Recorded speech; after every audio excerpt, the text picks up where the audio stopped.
Hello student, आप सभी का मेरे यूट्यूब चैनल में स्वागत है। आज हम इस वीडियो के अंदर क्लास 9th का इंग्लिश बिहाइव से चैप्टर 7 पैकिंग के क्वेश्चन आंसर को हम समझेंगे। अगर आपको ये वीडियो अच्छा लगे तो उसे लाइक करना, शेयर करना और सब्सक्राइब करना। Now discuss in pairs and answer each questions below in a short paragraph. अभी जो हमें क्वेश्चन दिए गए हैं उनका आंसर है हमें शॉर्ट पैराग्राफ में देना है, यानी हमारी जो आंसर की जो वर्ड लिमिट्स होगी वो 30 to 40 वर्ड्स होगी। Now question number first, how many characters are there in the narrative, name them, don't forget the dog. इसका मतलब ये है कि इस वृतांत में, इस चैप्टर में कितने चरित्र हैं और उनके नाम बताने हैं और हमें कुत्ते को नहीं भूलना है इस कैरेक्टर में। तो आंसर है हमारा there are 4 character in the narrative including the dog, यानी कुत्ते को शामिल करके इस चैप्टर में 4 कैरेक्टर्स है, 4 चरित्र है। दे आर द नैरेटर, और वे है narrator, George, Harris and the 4th is the dog. और चौथे नंबर पे कौन है? कुत्ता। और उस कुत्ते का नाम क्या है? मोंटमोरेंसी नाम है और ये एक नटखट कुत्ता था।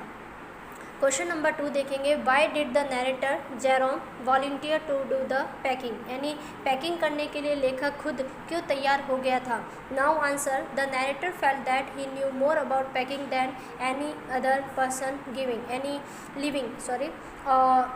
इसका मतलब ये हुआ कि जो नैरेटर है, वो जो जेरोम है, वो ये फील करता था, ये महसूस करता था कि वो दूसरे लोगों से कहीं ज़्यादा पैकिंग के बारे में जानता था।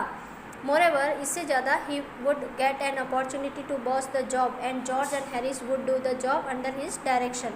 और ये जो काम था, पैकिंग का जो काम था, वो उसके लिए एक अवसर था कि इस काम के प्रति वो एक बॉस बने और बॉस बनकर जॉर्ज और हैरिस को अपने दिशा निर्देशों के अनुसार काम करवाना चाहता था। Question number 3, how did George and Harris react to this, did Jerome like their reaction, यानी इस पर जॉर्ज व हैरिस ने कैसी प्रतिक्रिया की, क्या जेरोम को उनकी प्रतिक्रिया अच्छी लगी। आंसर है हमारा, George and Harry accepted the narrator's suggestion rapidly, यानी जो जेरोम है उसके द्वारा दिए गए सुझाव को बहुत जल्दी ही जॉर्ज और हैरिस ने स्वीकार कर लिया था। But Jerome did not like it, लेकिन जेरोम को ये जो जॉर्ज और हैरिस की जो प्रतिक्रिया थी वो पसंद नहीं आई। Now question number 4, What was Jerome's real intention when he offered to pack? जब जेरोम ने सामान बांधने का प्रस्ताव रखा था तब उसका वास्तविक इरादा क्या था। Our answer, Jerome's real intention was to boss the job, यानी वो उस काम के प्रति एक बॉस बनना चाहता था। He wanted that Harris and George should work under his guidance and instruction, और वो चाहता था कि जेरोम हुक्म चलाए और उसके अनुसार जॉर्ज और हैरिस उसके निर्देशों के अनुसार उनका कार्य करें। But they accepted the proposal and set idle on the chair comfortably, लेकिन उन्होंने, जॉर्ज और हैरिस दोनों ने उन जेरोम के प्रपोजल को स्वीकार कर लेते थे और वो आरामदायक जो चेयर है उसके अंदर वो बैठ जाते हैं।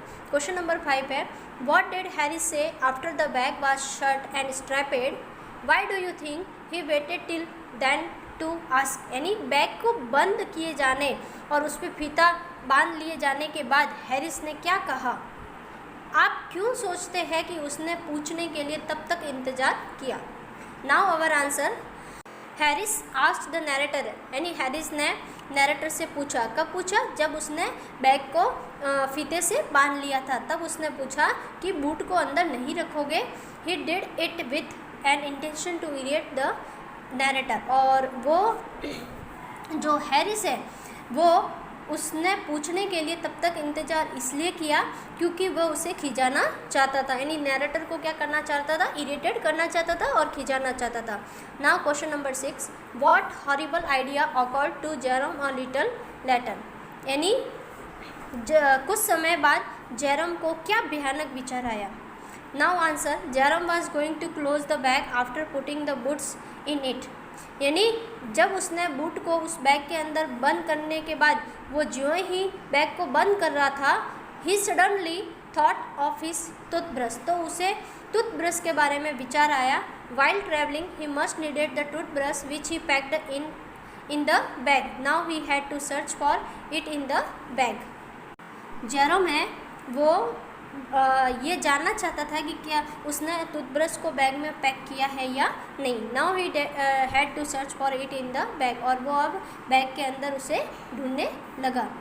Now question number 7, where did Jerome finally find the toothbrush. यानी आखिरकार जेरोम को टूथब्रश कहाँ मिली. Jerome tried his best to find the toothbrush. He unpacked the bag but could not find it. He put the things back one by one and held everything up and shook it. At last, he found it inside a boot. यानी आखिरकार Jerome को toothbrush एक boot के अंदर मिली. जब वह एक एक कर चीज़ें वापस रख रहा था उनको बैग से निकालने के बाद, और वह उनको ऊपर उठा रहा था और हिला रहा था. यानी आखिर में उसको जो टूथब्रश मिला था ना, वो बूट के अंदर मिला था. Now question number 8, why did Jerome have to reopen the bag. यानी जेरोम को बंदाए बैग को दोबारा क्यों खोलना पड़ा. आंसर है हमारा, Jerome packed his spectacles in the bag so he had to reopen the packed bag. यानी जेरोम पता करना चाहता था, जानना चाहता था कि उसने उसके अंदर चश्मे रखे हैं या नहीं रखे थे, इसलिए उसने उस बैग को वापस रीओपन किया था.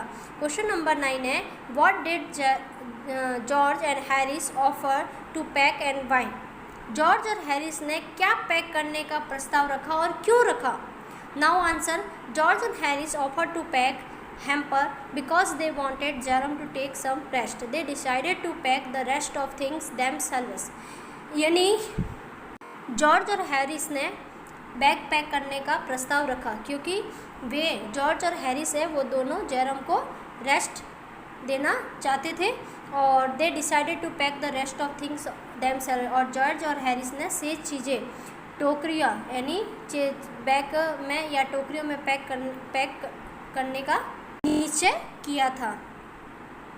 चैप्टर 7 के क्वेश्चन आंसर यहीं फिनिश होते हैं. और ओके, नाउ थैंक यू.